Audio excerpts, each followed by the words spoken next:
आध्यात्मिक वर्षा, जो एक ज्ञान का संगम है, उसमें आपका स्वागत है। आज हम श्रीमद् भगवत गीता के एक बहुत ही गहरे श्लोक पर विचार करने वाले हैं। अध्याय 4 ज्ञान कर्म संन्यास योग का श्लोक संख्या 13। एक ऐसा श्लोक जिसने सदियों से, आप कह सकते हैं, सबको राह दिखाई है। जी जी। ये श्लोक तो सचमुच गागर में सागर जैसा है। कुछ ही शब्द हैं, पर उनमें सृष्टि, समाज और यहाँ तक कि स्वयं के स्वरूप का गहरा रहस्य छुपा हुआ है। और देखिए, इस गूढ़ विषय पर हमारी आज की चर्चा को आधार मिला है कप्तान श्याम बहादुर चौहान द्वारा संकलित एक बहुत ही विस्तृत विश्लेषण से। ये विश्लेषण हमें इस श्लोक की परतें खोलने में काफी मदद करेगा। जी। हमारा लक्ष्य सिर्फ अनुवाद करना नहीं है, बल्कि ये समझना है कि ये ज्ञान आज कैसे प्रासंगिक है, खासकर मानव कल्याण के लिए। कैसे ये श्लोक हमें एक बेहतर समाज, एक बेहतर इंसान बनने में मदद कर सकता है। बिल्कुल सही कहा। और शायद सबसे बड़ा सवाल, या कहिए सबसे दिलचस्प पहलू जो ये श्लोक उठाता है, वो इसका केंद्रीय विरोधाभास है। सोचिए जरा, सृष्टि की व्यवस्था बनाने वाला खुद कह रहा है, हाँ ये मैंने रचा है, पर मैं इसका कर्ता नहीं हूं। हाँ, यही तो, ये कैसे संभव है? एक रचयिता जो करता है पर फिर भी अकर्ता और अविनाशी भी। इसी गुत्थी को आज सुलझाने की कोशिश करते हैं। जरूर, चलिए शुरू करते हैं। तो सबसे पहले मैं इस श्लोक का पाठ करता हूं, इसकी ध्वनि, इसकी ऊर्जा को महसूस करने की कोशिश करते हैं। चातुर्वर्ण्यम मया सृष्टम गुण कर्म विभागशः तस्य कर्तारमपि माम विद्य अकर्तारमभ्यम। 4:13। उच्चारण शायद एकदम सटीक ना हो हर किसी के लिए, पर शब्दों का कंपन महसूस कीजिए। चातुर्वर्ण्यम मया सृष्टम गुण कर्म विभागशः तस्य कर्तारम अपि माम विद्धे अकर्तारम अव्ययम। बहुत सुंदर। अब इसके एक एक शब्द को देखते हैं, क्योंकि अर्थ साफ होगा तभी भाव खुलेगा। जी। स्वाभाविक प्रवृत्तियां या प्रकार हैं। अच्छा। मया, मेरे द्वारा, यानी स्वयं भगवान श्री कृष्ण कह रहे हैं। सृष्टम, रचा गया है, उत्पन्न किया गया है। गुण कर्म विभागशः, ये सबसे महत्वपूर्ण शब्द है यहाँ। गुणों और कर्म। हाँ, गुण यानी प्रकृति के 3 गुण, सत्व, रज और तम। और कर्म मतलब व्यक्ति का स्वाभाविक काम, उसका कर्तव्य। तस्य, उसका यानी उस 4 वर्णों वाली व्यवस्था का, कर्तारम, करने वाला, रचयिता, अपि भी, यद्यपि, माम, मुझे, यानी श्री कृष्ण परमात्मा के स्वरूप को विद्धि, जानो, समझो। ये अर्जुन के लिए निर्देश है।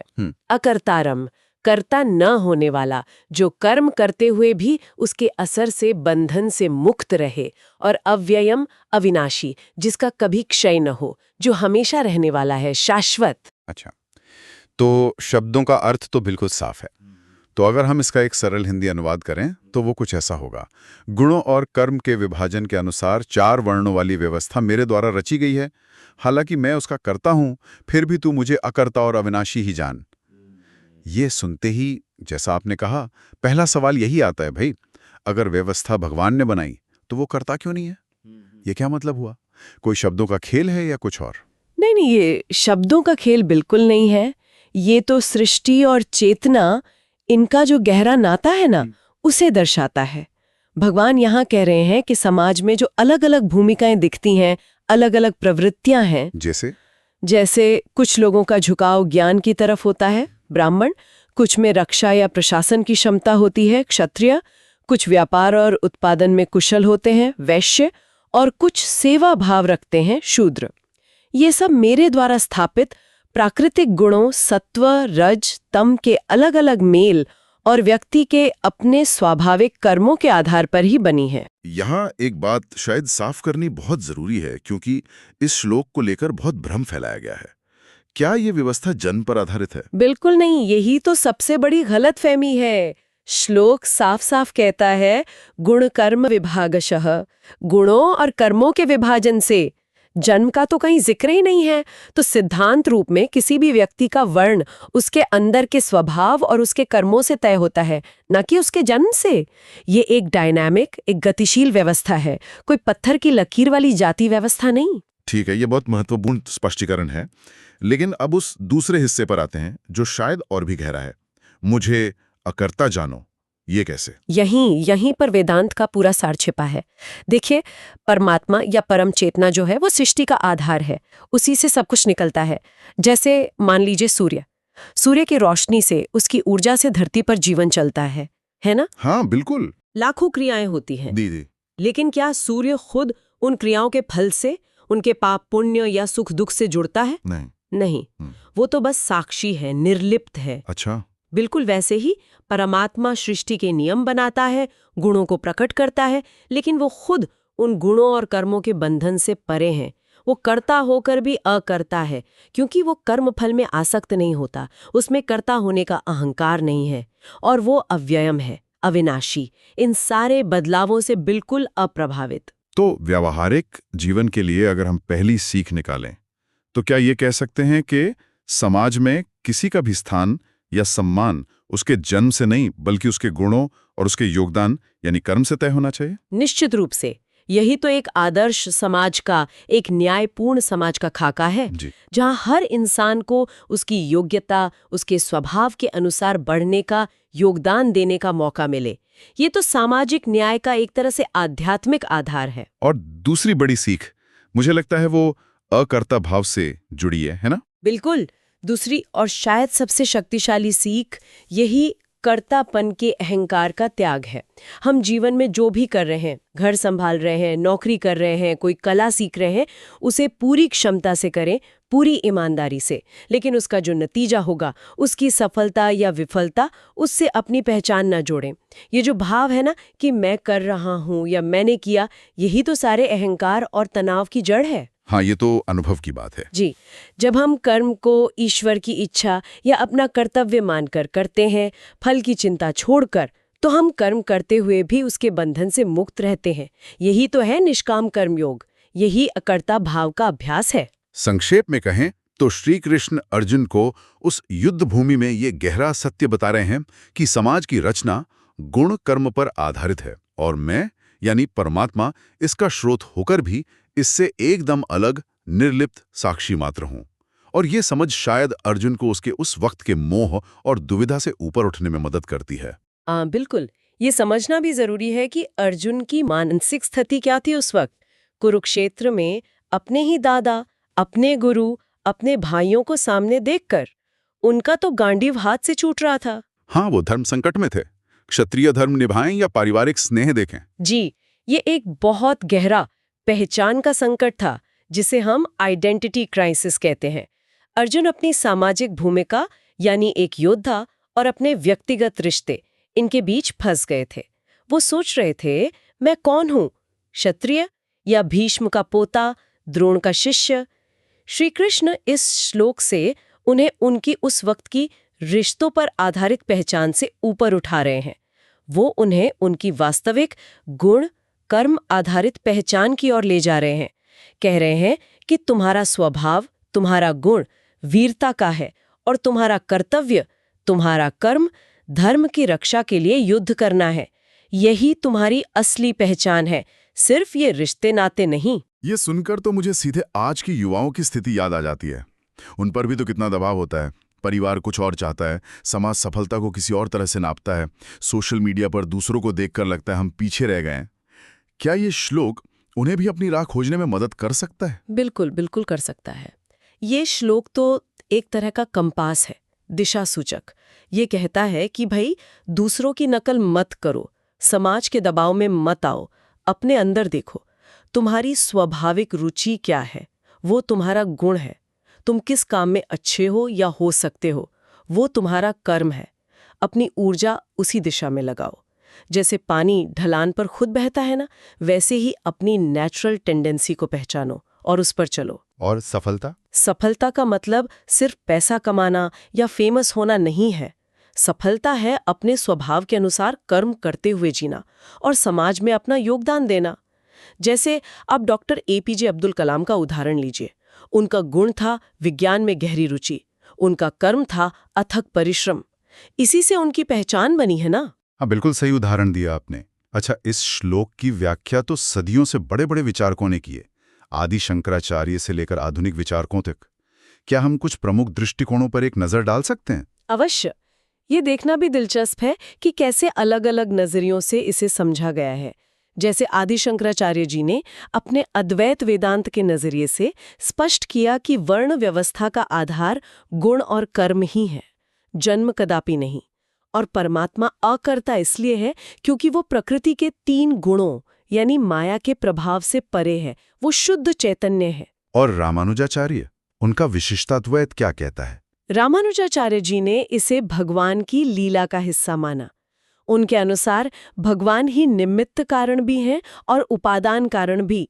ये वर्ण रचना भी उनकी लीला है, जीवों के विकास के लिए। अच्छा, और स्वामी विवेकानंद, उनका जिक्र आपने पहले भी किया। उनका दृष्टिकोण तो काफी क्रांतिकारी माना जाता है ना? हाँ, स्वामी विवेकानंद जी ने तो इस श्लोक को सामाजिक सुधार का एक बहुत शक्तिशाली माध्यम बनाया। उन्होंने उस समय की जन्मधारित जाति व्यवस्था की बहुत कठोर आलोचना की। उन्होंने कहा कि गीता का असली संदेश गुण और कर्म की श्रेष्ठता है, जन्म की नहीं। उनका कहना था कि हर व्यक्ति में अनंत क्षमताएं हैं, उसका मूल्यांकन उसके चरित्र यानी गुण और उसके कार्यों यानी कर्म से होना चाहिए। उन्होंने इसे एक बहुत ही प्रगतिशील मानवतावादी दर्शन के रूप में सामने रखा, जो हर किसी को प्रेरित करता है कि वो अपनी पूरी क्षमता को विकसित करें। उन्होंने व्यावहारिक वेदांत पर बहुत जोर दिया, मतलब सिद्धांत सिर्फ किताबों में न रहें, जीवन में उतरें। और संत ज्ञानेश्वर, उनकी ज्ञानेश्वरी में भी तो इसकी व्याख्या है। जी हाँ, संत ज्ञानेश्वर ने सृष्टि की इस विविधता को ईश्वर की इच्छा शक्ति का प्रकटीकरण माना, जैसे समुद्र और लहरें। और उन्होंने कहा कि ये जो कर्ता अकर्ता का रहस्य है ना, इसे केवल भक्ति के माध्यम से ही पूरी तरह समझा जा सकता है। डॉक्टर एस राधाकृष्णन ने भी इस पर लिखा है। एक ही श्लोक और कितने गहरे, कितने विविध अर्थ। अब एक और दिलचस्प सवाल मन में आ रहा है, क्या आज का विज्ञान, मॉडर्न साइंस, इन विचारों से कहीं मेल खाता है? सुनने में शायद अजीब लगे, पर क्या कोई कनेक्शन है? अजीब बिल्कुल नहीं, बल्कि आप देखेंगे तो हैरान रह जाएंगी कि कितना प्रासंगिक है। उदाहरण के लिए न्यूरोसाइंस में एक कॉन्सेप्ट है न्यूरोप्लास्टिसिटी। हाँ, सुना है। इसका मतलब है कि हमारा मस्तिष्क स्थिर नहीं है, वो हमारे अनुभवों से, हमारे विचारों से, हमारे कर्मों से लगातार बदलता रहता है, नए कनेक्शंस बनते रहते हैं। अगर कोई संगीत का अभ्यास करता है, ये हुआ कर्म, तो उसके मस्तिष्क के संबंधित हिस्से, गुण विकसित होते, मजबूत होते हैं। अच्छा, कोई इंजीनियरिंग की प्रॉब्लम सॉल्व करता है, कर्म, तो उसका लॉजिकल सोचने वाला हिस्सा, गुण बेहतर होता है। तो क्या ये गुणकर्म विभागशा का एक तरह से साइंटिफिक प्रतिबिंब नहीं है? हम अपने कर्मों से सचमुच अपने गुणों को, अपनी क्षमताओं को गढ़ते हैं। वाह, ये तो अद्भुत कनेक्शन है। मैंने इस तरह सोचा नहीं था। और मनोविज्ञान, साइकोलॉजी में पर्सनालिटी को समझने के लिए बिग 5 जैसे मॉडल हैं। ये व्यक्ति के मूल स्वभाव के आयाम बताते हैं, जैसे वो कितना खुला है, कितना कर्तव्यनिष्ठ है, बहिर्मुखी है या अंतर्मुखी, जिन्हें हम मोटे तौर पर गुण कह सकते हैं। इन गुणों को समझकर व्यक्ति अपने लिए सही करियर या जीवन शैली, कर्म चुन सकता है, जिसमें उसे ज्यादा संतुष्टि मिले, सफलता की संभावना ज्यादा हो। फिर वही बात आ गई, गुण और कर्म का सही मेल। और समाज विज्ञान में तो खैर श्रम विभाजन या डिवीजन ऑफ लेबर का सिद्धांत है ही। बिल्कुल, जो कहता है कि समाज तभी अच्छे से चलेगा जब लोग अपनी अपनी विशेषज्ञता के अनुसार अलग अलग काम करें। डॉक्टर, इंजीनियर, किसान, टीचर, कलाकार सब अपनी अपनी गुण कर्म के अनुसार समाज की गाड़ी को आगे बढ़ाते हैं। गीता का ये श्लोक हजारों साल पहले इसी सामाजिक आर्थिक सिद्धांत की, आप कह सकती हैं, आध्यात्मिक पुष्टि कर रहा था, लेकिन एक गहरे अर्थ के साथ कि ये विभाजन सिर्फ उपयोगिता के लिए नहीं, बल्कि व्यक्ति के स्वाभाविक विकास और आत्मा अभिव्यक्ति के लिए भी जरूरी है। तो अगर हम आज के समय में, आज के जीवन में इस श्लोक के महत्व को समेटें, तो किन मुख्य बातों पर जोर देना चाहिए, मानसिक, सामाजिक और आध्यात्मिक स्तर पर? देखिए, मानसिक स्तर पर ये जो अकर्ता भाव है ना, इसका अभ्यास आज की भाग दौड़ भरी जिंदगी में एक वरदान है। जब हम ये समझ लेते हैं कि हम सिर्फ अपना बेस्ट दे सकते हैं, नतीजा हमारे हाथ में नहीं है, तो चिंता, तनाव, असफलता का डर, ये सब बहुत कम हो जाता है। इससे एक मानसिक शांति मिलती है, स्थिरता आती है, जिसे आजकल लोग माइंडफुलनेस या डिटैचमेंट भी कहते हैं। ये बर्नआउट से बचने का तो अचूक उपाय है। सही बात है। और सामाजिक स्तर पर इसका क्या असर हो सकता है? सामाजिक स्तर पर तो ये श्लोक हर तरह के भेदभाव का, चाहे वो जाति पर हो, लिंग पर, रंग पर, किसी भी आधार पर हो, उसका दार्शनिक स्तर पर खंडन करता है। ये एक ऐसे समाज की नींव रखता है जहां मौके योग्यता यानी गुण कर्म के आधार पर मिले, न कि जन्म या पहचान के आधार पर। ये वसुधैव कुटुंबकम यानी पूरा विश्व एक परिवार है, इस भावना का आधार बन सकता है, जहां हम हर व्यक्ति का सम्मान करें उसके अनोखे गुणों और योगदान के लिए। और आध्यात्मिक स्तर पर? आध्यात्मिक स्तर पर ये श्लोक हमारी आत्मखोज की यात्रा का अंतिम लक्ष्य दिखाता है। ये हमें याद दिलाता है कि हमारी असली पहचान ये शरीर नहीं है, ये मन नहीं है। हमारी डिग्रियां, हमारी सामाजिक भूमिकाएं, माँ, पिता, डॉक्टर, कलाकार, ये सब हम नहीं हैं। ये सब तो बदलता रहता है। बिल्कुल, ये सब अस्थायी हैं। हम इन सब से परे वो शाश्वत अविनाशी चेतना अव्यायम है जो इस जीवन के खेल को देख रही है, उसकी साक्षी अकर्ता है। इसी सत्य को अनुभव करना ही मोक्ष है, आत्म साक्षात्कार है। ये सब सुनने के बाद तो लगता है कि इस एक श्लोक में जीवन का कितना बड़ा ज्ञान छिपा है, हर किसी के लिए, हर उम्र में, हर परिस्थिति में। अब सवाल यह है कि इसे व्यावहारिक जीवन में उतारें कैसे? श्रोतागण शुरुआत कहाँ से करें? कोई प्रैक्टिकल स्टेप्स हैं? हाँ, बिल्कुल है। शुरुआत करें आत्मनिरीक्षण से, सेल्फ एनालिसिस से। शांति से बैठें और सोचें, मेरे स्वाभाविक गुण क्या हैं, मेरी रुचियां क्या हैं, कौन से काम मुझे सहज लगते हैं, मेरी ताकत क्या है, कमजोरी क्या है। फिर देखें कि आप कौन से स्किल्स, कौन से कर्म विकसित करना चाहते हैं जो आपके इन गुणों से मेल खाते हों। ठीक है। और अकर्ता भाव, उसका अभ्यास कैसे करें? उसका अभ्यास धीरे धीरे करें, छोटे छोटे स्टेप्स लें। जैसे कोई भी काम शुरू करने से पहले बस एक पल रोकें और मन में ये भाव लाएं, मैं अपना सर्वश्रेष्ठ प्रयास करूंगा, करूंगी, पर परिणाम जो भी हो उसे स्वीकार है। वो ईश्वर, प्रकृति पर छोड़ती हूं। दिन में बस कुछ मिनट इस भाव पर ध्यान लगाना भी बहुत मदद कर सकता है। और रिश्तों में, परिवार में, दोस्तों के साथ, वहां इसे कैसे लागू करें? रिश्तों में तो ये बहुत ही महत्वपूर्ण है, खासकर परिवार में, बच्चों के साथ। उन पर अपनी उम्मीदें ना थोपें, बल्कि उनके अपने गुण, उनकी अपनी रुचियों को पहचानें, उन्हें वो विकसित करने में मदद करें। हर बच्चा अलग है, उसकी तुलना ना करें। इसी तरह अपने जीवन साथी से, माता पिता से, दोस्तों से समझें कि हर व्यक्ति का अपना स्वभाव, गुण है, अपनी क्षमता, कर्म है। उनसे उनके स्वभाव के अनुसार ही अपेक्षा रखें, ये नहीं कि वो वैसे बन जाएं जैसा आप चाहते हैं। इससे रिश्ते ज्यादा सहज और प्रेम भरे बनेंगे। और काम की जगह पे, प्रोफेशनल लाइफ में, वर्क प्लेस पर यह हमें टीम वर्क की अहमियत सिखाता है। टीम का हर सदस्य, चाहे उसका रोल छोटा लगे या बड़ा, जरूरी है। एक अच्छी टीम वही होती है जहां हर कोई अपने गुण, कर्म के अनुसार योगदान दे और दूसरे के योगदान का सम्मान करे। और अगर आप लीडरशिप रोल में हैं तो ये श्लोक सिखाता है कि अपनी टीम के सदस्यों की क्षमताओं को पहचानें, उन्हें वही काम दें जिसमें वो बेस्ट परफॉर्म कर सकें, बिना किसी पक्षपात के। ये इफेक्टिव मैनेजमेंट का सूत्र है। तो आपने बीच में महिलाओं का जिक्र किया था, ये एक बहुत अहम पहलू है। क्या हम इस पे थोड़ा और विस्तार से बात कर सकते हैं, खासकर उन गृहिणियों के लिए जिनके काम को अक्सर उतना महत्व नहीं दिया जाता, जबकि वो सही मायने में परिवार और समाज की रीढ़ हैं, माँ, पत्नी, बेटी, बहन, हर रूप में? जी, ये बहुत ही ज़रूरी सवाल है और इस श्लोक में उनके लिए भी बहुत गहरा संदेश है। देखिए, गृहिणियों के लिए पहला कदम तो ये है कि वो अपने काम को कम न समझें। घर चलाना कोई छोटा काम नहीं है, ये एक बहुत जटिल प्रबंधन का काम है। इसमें प्लानिंग, बजटिंग, पोषण, स्वास्थ्य, बच्चों की शिक्षा, इमोशनल सपोर्ट, कितने सारे गुण और कर्म शामिल हैं। वो खुद को अपने घर की, अपने छोटे से समाज की एक कुशल संचालिका के रूप में देख सकती हैं। दूसरा, अकर्ता भाव उन्हें बहुत मदद कर सकता है। किस चीज में? अत्यधिक बोझ और तनाव से मुक्ति पाने में। जब वो ये समझती हैं कि हाँ, वो व्यवस्था को अच्छे से चला रही हैं, अपना कर्तव्य निभा रही हैं, लेकिन हर चीज के एकदम परफेक्ट होने या न होने की सारी जिम्मेदारी अकेले उन्हीं पर नहीं है, तो उन्हें शांति मिलती है। वो करता है, पर अकर्ता भाव से काम करने पर वो अपनी भूमिका में ज्यादा सशक्त महसूस करेंगी, दबी हुई नहीं। ये भाव उन्हें अपनी ऊर्जा को और रचनात्मक तरीके से इस्तेमाल करने में मदद करेगा। ये बहुत अच्छी बात कही आपने। और वो महिलाएं जो घर और बाहर दोनों जिम्मेदारियां संभाल रही हैं, उनके लिए क्या मार्गदर्शन है इसमें? उनके लिए तो अकर्ता भाव और गुण कर्म की समझ, ये दोनों ही संतुलन साधने में बहुत मददगार हैं।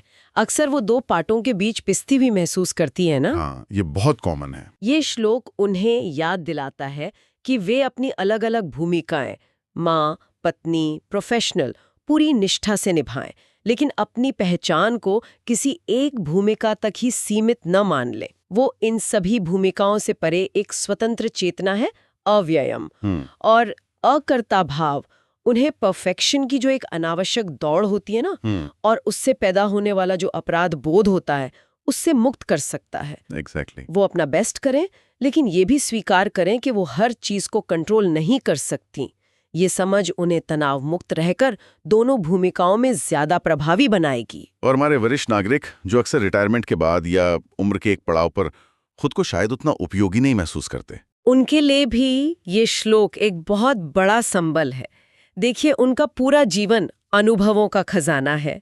ये उनके संचित कर्म है।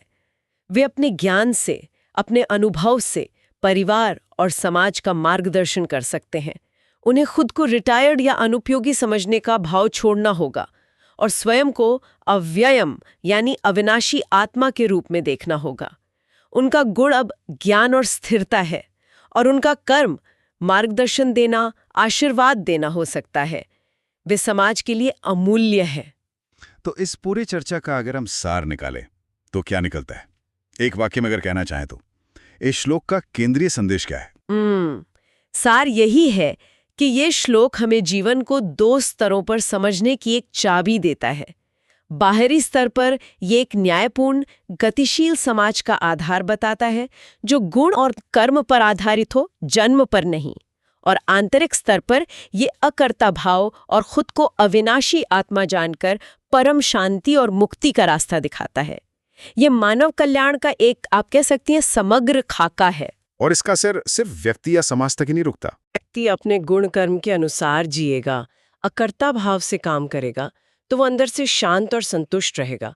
और ऐसे शांत और संतुष्ट लोगों से ही तो एक सामंजस्यपूर्ण समाज बनेगा, और ऐसे समाज ही तो वसुधैव कुटुंबकम की भावना को सच कर सकते हैं, जहां पूरा विश्व एक परिवार जैसा लगे।